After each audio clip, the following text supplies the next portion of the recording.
Hello les ballers, bienvenue sur Alien Basketball. Aujourd'hui on parle du groupe D avec la Lituanie, le Monténégro, l'Égypte et le Mexique. Il y a pas mal de choses à dire, alors let's go!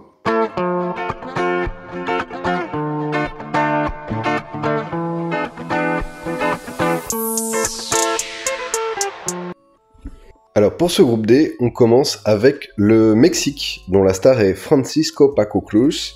Ils sont au rang FIBA 31. Donc c'est une équipe qui n'a plus été qualifiée depuis 2014 pour la FIBA World Cup. Ou quand même en 2014 ils étaient arrivés jusqu'au play-off. C'est une équipe qui a quand même pas mal d'expérience et avec un roster vétéran. Donc on peut penser, avec une belle expérience FIBA, donc je pense qu'ils peuvent faire quelque chose. Globalement, ils ont fait une super préparation, moi je trouve. Ils ont joué des équipes de leur niveau, et à part la défaite contre la Jordanie, ils ont globalement gagné tous leurs matchs. Donc contre la Jordanie, ça a été compliqué parce qu'ils ont eu beaucoup de difficultés à 3 points. Et globalement, quand on met pas ces 3 points, quand on met pas ces shoots, c'est compliqué de gagner un match. Mais ils ont gagné globalement quasiment l'ensemble de la match. Ils ont gagné face au Liban, ils ont gagné face à l'Égypte, ils ont gagné face à Puerto Rico, ils ont gagné face à l'Angola, ils ont fait le back-to-back face à l'Argentine, qui est quand même classée dans le top 10 mondial, même s'ils ne seront pas présents à la FIBA World Cup. Donc globalement, c'est une équipe à surveiller, le Mexique, parce que ils ont des arguments à montrer. Alors dans cette poule, moi je les place 3e.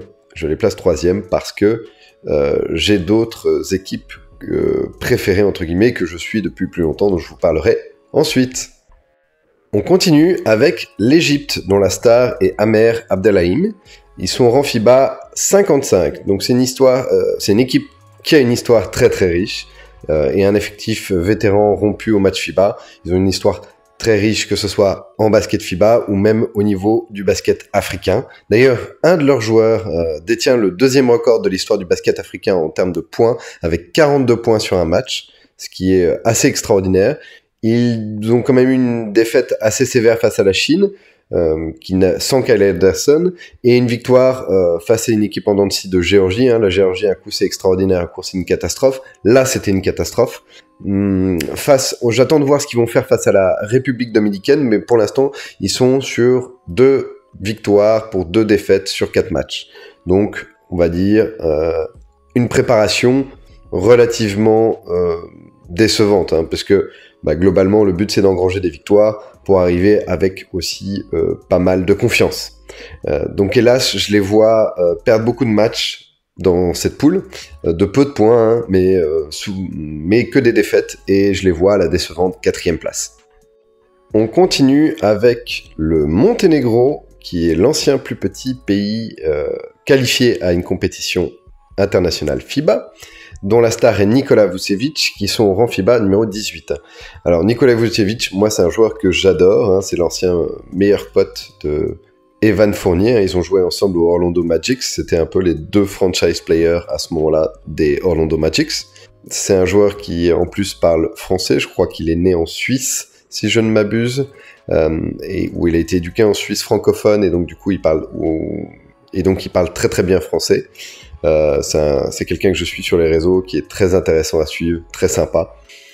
Et globalement, c'est une équipe qui dispose d'un roster relativement réduit, en tout cas en termes de taille de banc. Le 5 de départ est excellent, mais en termes de banc, ça devient plus compliqué. C'est aussi lié au fait que c'est un des plus petits pays qualifiés à la Coupe du Monde de basket. Alors l'autre qui vient de prendre sa place, c'est le Cap-Vert, et on en parlera bientôt. C'est une super équipe qui a pour l'instant, hélas, fait plutôt une mauvaise préparation. Beaucoup de défaites, 2 victoires seulement, face à l'Iran et face aux Philippines. Alors face aux Philippines, c'est encourageant. L'Iran, ça l'est un peu moins. Je pense qu'il y avait d'autres équipes qui étaient à leur portée. Ils ont perdu, et je trouve que c'est assez surprenant. Ils ont d'ailleurs perdu face à la Géorgie, que je pensais sincèrement à leur portée, même si ça s'est joué en Géorgie. Ils ont posé quand même pas mal de problèmes à la France, je trouve, en tout cas en première mi-temps, Et je pense qu'ils pourraient élever leur niveau de jeu au fur et à mesure de la compétition. Je pense que ça leur a servi de leçon. Je pense que ce sont des basketteurs relativement intelligents. Ils n'ont pas la profondeur de banc pour pouvoir continuer loin dans la compétition, mais ils peuvent faire une première phase de groupe assez intéressante. Et pour moi, je les vois finir à la 2e place de ce groupe. Alors, on finit avec la Lituanie qui est un pays de basketball, hein, puisque là-bas, c'est clairement une religion, dont la star est Valanciunas, et ils sont au rang FIBA numéro 8. Alors, globalement, c'est une équipe qui est très forte, puisqu'ils ont quand même beaucoup de joueurs et ils ont une profondeur de banc. Alors, il y a un gros souci au niveau de la Lituanie qui va quand même déséquilibrer leur jeu, c'est qu'elle jouera sans Demantas Sabonis, qui lui a fait une super saison au Sacramento Kings, quasiment au triple-double sur sa saison. Très fort joueur, qui sera hélas absent pour cause de blessure. Donc on l'a vu en préparation, que ce joueur qui est extrêmement complet, hein, Sabonis, manque au roster. Donc on a vu quand même une montée en puissance de Valanciunas pendant toute la phase de préparation, qui me fait penser que cette équipe, elle va finir première du groupe. Que le match face au Monténégro serait compliqué, que le match face au Mexique aussi risque de poser des soucis, mais que globalement ils vont sortir premiers de cette poule. Ils ont fait dernièrement des bonnes performances en termes de préparation quand même, faut le voir, la victoire face à la Finlande qui est une équipe relativement forte, surtout avec Markkanen, globalement c'est très encourageant. D'ailleurs, la Finlande avec la Pologne étaient les 2 équipes surprises du dernier Euro. Et les battre, ça montre que effectivement cette équipe de Lituanie, elle a le potentiel pour aller un peu plus loin dans cette Coupe du Monde que simplement passer les phases de groupe. Alors, la seule chose qui effectivement qui peut faire tromper les gens, c'est que globalement la Lituanie, ils sont au rang FIBA numéro 8, ce qui est très très haut. Alors je les mets pas du tout dans le top 8 de cette compétition, mais clairement, ils peuvent être surprenants et faire quelque chose. Ils ont des shooters extérieurs, ils ont Valanciunas à l'intérieur qui fait un gros chantier, qui est un excellent joueur, un excellent intérieur, et donc globalement, ils vont pour moi aller passer même potentiellement le 2e tour de la compétition. Alors, petit récapitulatif de ce groupe D. On a en numéro 1 la Lituanie, numéro 2 Monténégro, numéro 3 Mexique et numéro 4 Égypte. Merci de votre soutien.